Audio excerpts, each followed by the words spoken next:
Masaysayang araw po. It's showtime! Ang Panguluhan ay may mga simbolo na kaakibat ng tanggapan nito.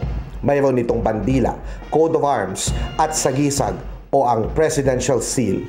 Hindi yung hayop sa dagat ha, seal. Ang batayang disenyo ng kasalukuyang presidential seal ay ginamit simula nung panahon ni Pangulong Manuel Rojas noong 1947 at dinisenyo ni Captain Galo Ocampo at nagkaroon lamang ng bahagyang pagbabago sa paglipas ng panahon.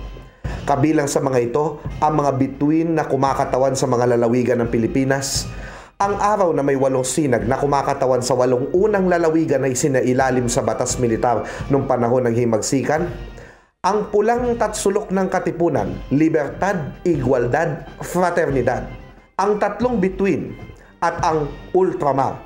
Oh, what's that Pokemon? Ang ultramar ay ang sea lion na nasa gitna ng sagisag ng Pangulo.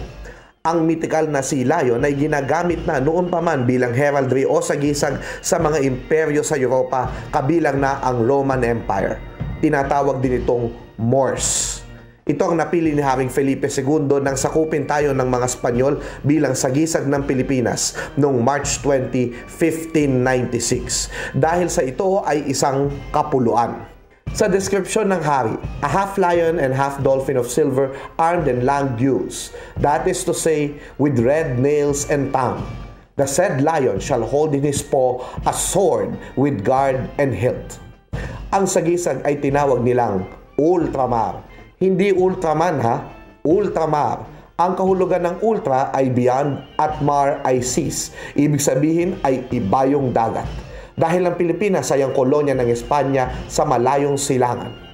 Ang sagisag na ito ay mailalagay sa sagisag ng lungsod ng Maynila mula sa panahon ng Espanyol hanggang sa kasalukuyan, kaakibat ng Kastilyo na simbolo ng kaharian ng Kastil na bahagi ng Espanya. Makikita rin ng ultramar sa mga mapa, lalo sa mga lumang mapa ng Pilipinas, bilang simbolo o bilang palamuti.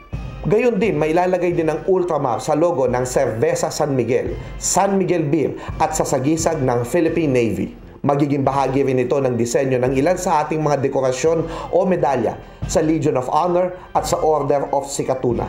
Ang sagisag na ultramar ay sentral din sa kwento ng mala Dan Brown na Pinoy thriller na nobela ni Rod Nuncio na Lihim ng Ultramar. Anuman, ang sea lion o mer lion noong 1964 ay gagawing simbolo ng Singapore Tourism Board. Sisikat ito sa kanila at pagkakakitaan, gayong antagal na itong simbolo ng Pilipinas. Noong halalan, napagkamalian pa ng ilang netizens na dahil ang San Miguel ay pagmamayari ni Dandingco Huangco, siya na rin ng may-ari ng Bank of the Philippine Islands na may pagkakahalintulad ang logo. Yun nga lang, sa Ayala ang BPI at ang hayop na nasa logo nito ay hindi ultramar kundi leon. May paao? Ano man, ayon nga sa Official Gazette, our country is archipelagic. Its rich and noble lands are bound by the sea. And what but a sea lion could be a fitting symbol to represent its lands, seas, and skies? Ako po si Xiao Chua para sa PTV News. And that was Shoutout.